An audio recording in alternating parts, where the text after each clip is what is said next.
Bagaimana Qarun ni boleh jadi kaya? Asal ke memang dia dah kaya asal ke dulu tak berapa nak kaya? Baik.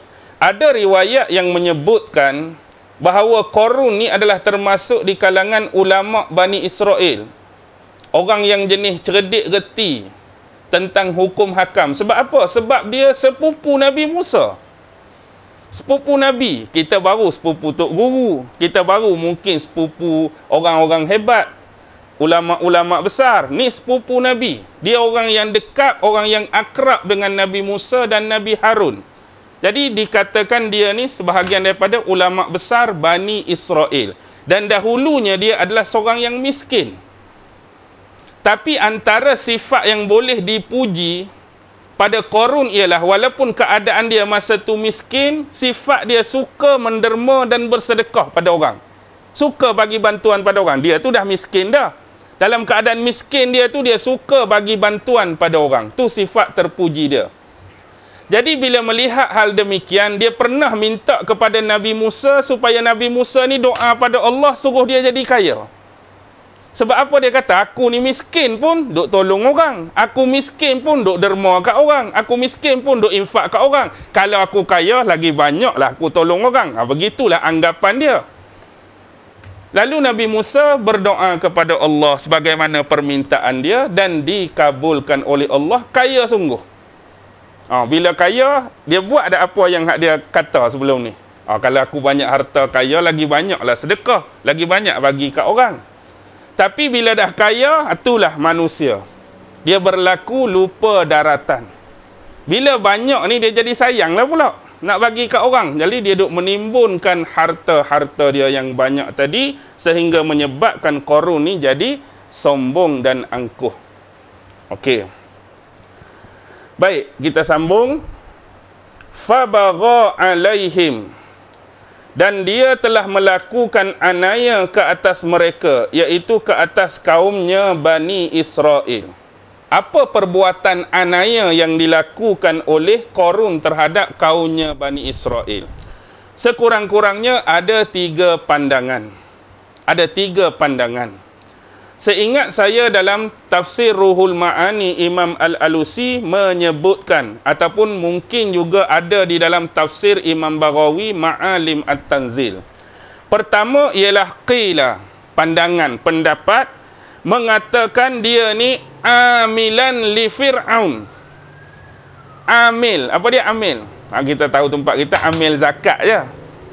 Dia ni adalah salah seorang pekerja, orang besar di bawah Fir'aun. Dia sendiri tu, zaman Fir'aun tu, salah seorang pegawai lah yang berkhidmat untuk Fir'aun. Jadi tambah pula bila dia kaya ni pandangan lah, kil, sebab tu dia sebut kil, amilan li Fir'aun ila Bani Israel. Jadi dia melakukan anaya kepada Bani Israel. Sebagaimana Fir'aun kita tahulah melakukan penganiayaan terhadap Bani Israel. Satu, bagi makna bagi ayat ni. Yang kedua, pandangan daripada Qatadah.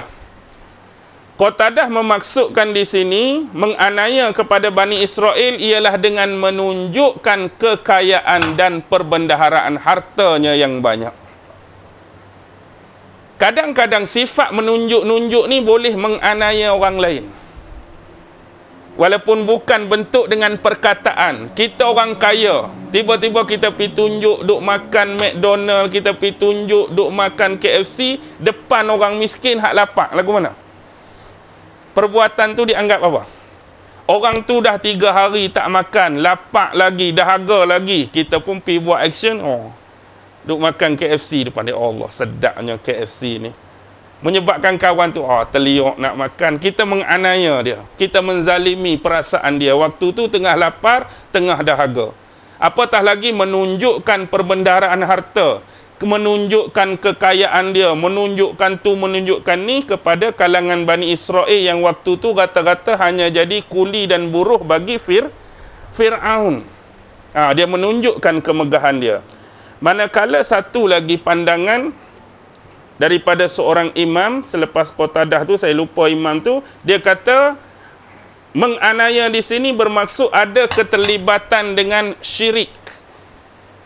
Tapi yang ni saya tak boleh nak bagi kepastian syirik bentuk mana yang ikut pandangan imam ni lah, bentuk mana kesyirikan yang dilakukan oleh Qarun terhadap Bani Israel tu. Okey, tu 3 berkaitan dengan ayat fabagha alaihim, iaitu dia telah melakukan aniaya terhadap mereka, merujuk Bani Israel. Baik, wa atainahu minal kunuz, dan kami telah menganugerahkan kepadanya minal kunuzi, daripada perbendaharaan harta. Jadi Allah bagi pada dia, Allah anugerah pada dia perbendaharaan harta. Kalau kita buat ayat Allah bagi harta ni, harta tu hartalah, tapi menunjukkan tak berapa nak banyak. Tapi bila Allah anugerahkan perbendaharaan harta, memang harta tu banyak sungguh. Ma'in mafatihahu, yang mana kunci-kuncinya. Mafatih ni jamak kepada apa, Nazih? Miftah lah kan? Miftah tu kunci. Mafatih, kunci-kunci dia tu banyak dah. Kunci apa? Kunci gedung-gedung harta dia, gudang-gudang harta dia, kunci perbendaharaan harta dia. La tanu bil usbati ulil quwwah, yang mana berat bila dipikul oleh orang-orang yang sasa dan kuat. Orang tu sasa dah, orang tu kuat dah, tapi bila duk pikul kunci-kunci gedung perbendaharaan Qarun ni, berat lagi. Apatah lagi kita hak bukan jenis sasa dan kuat, lagilah teruk nak pikul. Ada riwayat yang menyebut 10 orang hak pikul kunci saja.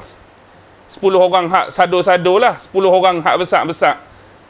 Lepas tu orang hak sado dan besar tadi tu, kalau nak kira ukuran zaman kita dengan zaman dia tu, tak tahulah hak pikul tu besar mana zaman tu, wallahu alam, Allah lebih mengetahui lah dia punya besar, dia punya kuat tu. Ada riwayat sebut 10 orang yang pikul, atau mungkin ada jumlah lain dalam tafsir yang berbeza. Dan dikatakan bila dia pula berkenderaan, dalam keadaan berkenderaan, maka kunci-kunci tadi dipikul oleh 60 ekor bighal. Apa dia bighal? Bagal tu lah. Yang Piramli kata bodoh macam bagal tu tak? Bighal ni kacukan kuda dengan kaldai. Kuda kahwin dengan kaldai, keluar bighal tu lah. Bagal bighal lah. Okey, sebab tu kalau di Kelantan, kalau orang kata tengok seorang tu, dia kata bagal tu. Kalau Kelantan jangan main-main. Bagal tu bermaksudnya berdarah kacukan. Kalau orang Kelantan sebut bagal dia tu. Bagal dia tu maksudnya dia ada darah kacukan. Sebab asalnya kuda, bukan kata dia tu kahwin dengan kuda tak. Kita nak kata asalnya kuda dengan tu jadi bagal tu kan. Jadi bila orang kata perempuan tu cantik siapa? Memang dia bukan asal Kelantan, tapi dia darah kacukan, dia sebut tu orang bagal tu. Bagal tu maksud dia ada darah campur. Jangan kata dia bodoh pula. Bukan maksudkan bagal orang Kelantan tu bodoh. Okey. Apa tadi kita sambung, dipikul oleh 60 ekor bighal. Dan ada pula dipikul oleh bentuk-bentuk sarana yang lain. Imam Ibn Katsir tak sebutlah, maksudnya selain pada ada orang kuat pikul, selain pada ada bighal pikul, ada bentuk-bentuk yang lain. Nak cakap banyak sangat dia punya kunci. Manakala Imam Al-A'mashi sekali lagi mengambil periwayatan daripada Khaisamah, yang mana dia menyebut kunci-kunci perbendaharaan Qarun ni dibuat daripada kulit. Saya pun tak boleh nak hadam di sini. Biasanya kalau kunci ni kita kata buat daripada besi kan. Bila kata kunci ni buat daripada kulit, bentuk kunci lagu mana? Tak tahulah. Tapi disebut dalam tafsir Ibnu Katsir tu, pandangan daripada A'mashi mengambil periwayatan daripada Khaisamah, kunci tu dibuat daripada kulit. Dan setiap kunci itu pula, saiz dia adalah sama besar dengan jari telunjuk. Sama besar dengan jari telunjuk. Ni baru jari telunjuk saya. Jari telunjuk orang hak zaman tu, wallahualam lah besar mana. Mungkin 2 kali ganda jari saya, ke lebih lagi ke, tapi nak abad besar lah. Kita kalau ada kunci besar ni hebat lah kan. Okey. Baik, kalau kita nak buat perbandingan 10 orang pikul, banyak tak? Oi, banyak ni 10 orang kuat-kuat duk pikul. Apa hang pikul tu? Kunci saja-saja. 60 ekor barol tadi, kunci saja-saja. Besar-besar ni pula tu. Kita ada kunci 5 rumah sewa, 5 homestay pun bukan main riak. Ada. Duk penuh ni dalam poket ni. Dalam poket tu pun tak terbalik berjalan. Ke terbalik kunci ada 5. Tak terbalik. 5 utas baru kunci. Relax lagi berjalan tak. Tu pun buat-buat nampak sengit. Nak suruh orang tanya. Apa benda dalam poket tu? Ni kunci homestay Sungai Nibung. Tu anak abad pun. Ni kunci homestay Bayang Baru. Ni kunci tu pun tak sengit berjalan. Agak-agak 60 ekor pikul 10 orang ni lagu mana? Tu pun kita bukan main dah ada 5 homestay ni. Tu Qarun. Bagaimana seseorang tu boleh tertawan sehingga menjerumus kepada lembah kebinasaan. Baik. Iz qala lahu qaumuhu la tafrah. Dan ingatlah ketika mana kaumnya pernah berkata kepadanya. Maksudnya kaum dia berkata kepadanya dalam bentuk nasihat dan saranan. Dia kata apa? La tafrah.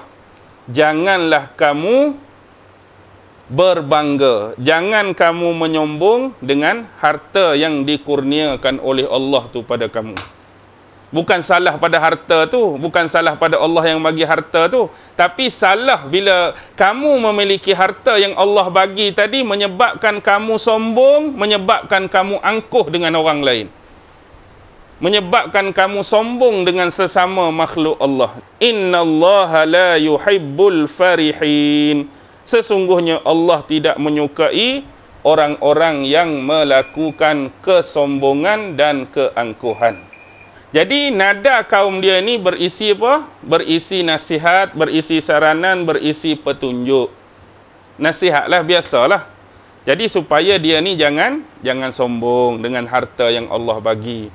Jangan sombong dengan kurniaan yang Allah bagi. Baik.